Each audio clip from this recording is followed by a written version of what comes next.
Over the past few weeks, I non-stop play Chamber during my Chamber to Diamond series. In this period, I learned a lot about Chamber, so in this video I want to share everything I learned. From beginner Chamber tips and tricks to advanced ones, different Chamber combos, his playstyle, the best maps. This video got everything you need if you want to pick up this agent.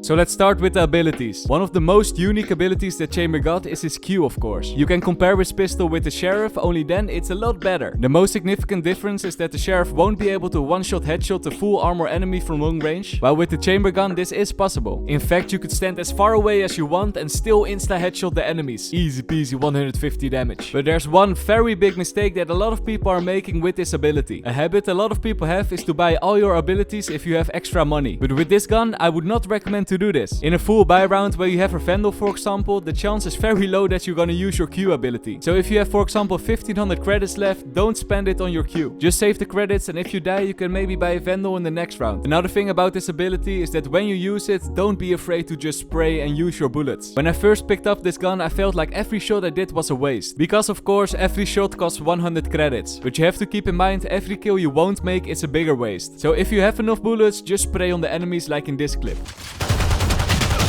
While on the other hand, if you don't have enough bullets, for example only 3 bullets and there are 3 enemies alive, or when the enemy doesn't see you, I would recommend to take the time to aim for the head, like in this round. One enemy remaining. Oh! Now let's talk about his E ability, the teleport. There are 2 main ways you can use his teleport, to play aggressive or to rotate/reposition yourself. Let's first talk about the aggressive one. Because your teleport is almost instant, you can easily go for aggressive peeks and teleport away. And the good thing about these types of peeks is that it doesn't even matter where you teleport to. If you are, for example, in boathouse in the post plant and you still have your teleports left, place them both on the same spot. Now you can easily go for an aggressive peek, and when you kill someone or even miss your shot, you can instantly go away. And when you teleport, the enemies won't be able to tell where you are. I mean, look at this. Okay, at least I got away. Here I didn't got a kill, but because I teleported away, I stayed alive and got around. Okay, I got him. Another thing you should know when you want to play aggressive with the teleporters is that the range is pretty big. Here an example on A. If you place your teleports over here, you could walk all the way to the orb. A good tactic in eco rounds, for example. Or of course you do it the other way around and you can walk all the way to the lever. This is a trick that I used a lot. Someone please not. The second effective way to use the teleport is to reposition yourself or for the rotate. Especially the rotate teleporters are in my opinion very effective. For example here on Bind, 1 in lamps and 1 in cubby. Or of course the setup that I use the most, 1 teleport on stairs and 1 on ramps on split. There are a lot of setups like these, so I would recommend to learn them by head. One very important tip though, these setups are taking very long to set up. Because of course you need to go from one side of the map all the way to the other side of the map. In the background you see me walking as soon as the round starts, and in the end I only had 1 second left. So here's the tip if you want to place a rotate setup. Where you spawn, place one side of the teleporter down, then walk to the first spot, teleport back and walk to the second spot. This saves a lot of time and it's really helpful. Now my friends, one more thing. What if I told you that I know a little cooldown hack? Look at this. This is so essential if you play Chamber. Imagine you go for an aggressive peek and you teleport away. Suddenly your teammate calls that they are on the other side. So you rotate and you want to peek with your teleporter. Here's the trick. If your teleporter is still on cooldown, quickly retract the teleporters and it doesn't reset. You can immediately use them. But on the other hand, if you wait a little too long and it does go off the cooldown and you retract them, the cooldown resets, so don't do that my friend. And oh yeah, you could do sort of a teleport trick with the teleporters. In middle, if you place your E on lamps. And a quick one. And if you place your teleporter on these boxes, you could do it from the other one. These type of tactics are very fun to use, so try it out sometime.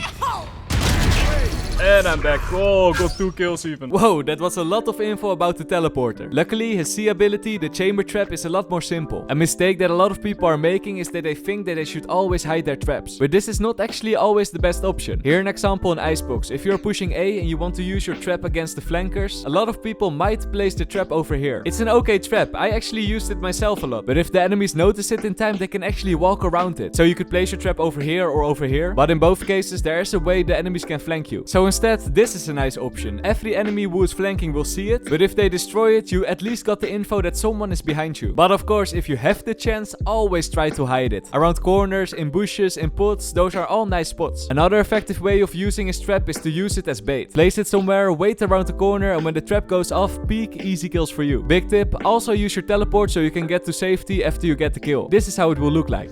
Yeah. One.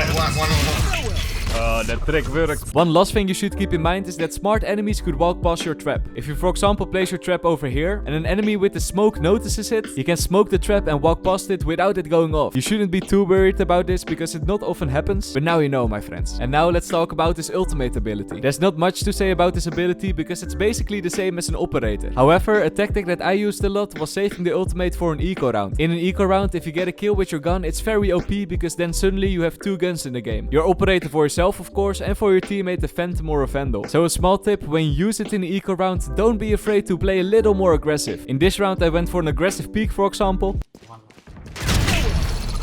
Saw one more. And after that immediately for another one. Maybe too aggressive, but it worked. Oh. When both enemies were dead, I pushed with my ultimate but also with a teammate and we suddenly had 2 rifles in our team. And in the end, Omen got the kill with the rifle and I got the last one. Nice.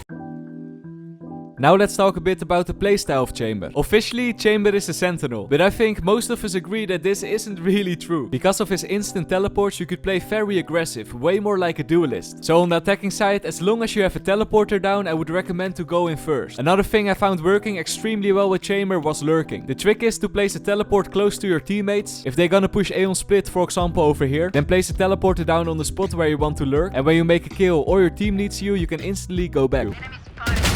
What the?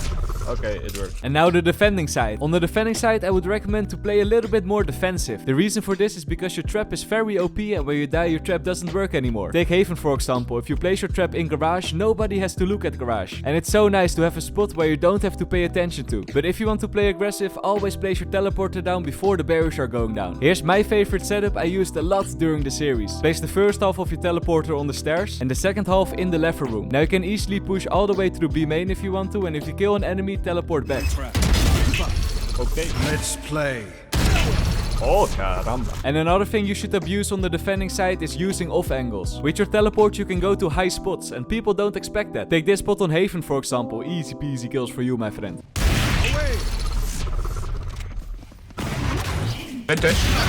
What the? Okay, that was maybe not the best example, but I wanted to show that no scope. Here a better example. On Breeze, when you play with an operator, a common angle is this spot. But people will expect that, so instead you could place your teleporter down and stand over here. Because there's less chance that the enemies will expect you standing all the way in the open, you can get some nice kills and teleport away. Just look at this clip.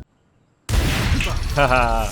Off angle for the win, my friend. Now let's talk about some maps. What is the best map for Chamber? If you see the maps Bind or Ascent, I would definitely insta-lock Chamber. Both these maps are kinda small, so you can use your teleporters in a lot of different ways. But besides that, there are also big angles, so it's easy to use your ultimate as an operator. A map I normally really like, but with Chamber I found it not to be that good, is Breeze. Even though the angles are very wide, so the operators are good on this map, Chamber is not that good. Because the map is so wide, you can't really play around your teleporters. They're always out of range. And of course, I hear some people saying, but MrLowlander, your ultimate is good. And I know your ultimate is good on Breeze, but then again, you only have your ultimate every 4 or 5 rounds, so not worth it. All in all, I think Chamber is very broken, so I would definitely recommend him. Good luck with your ranked games, and I see you guys in the next one. Peace.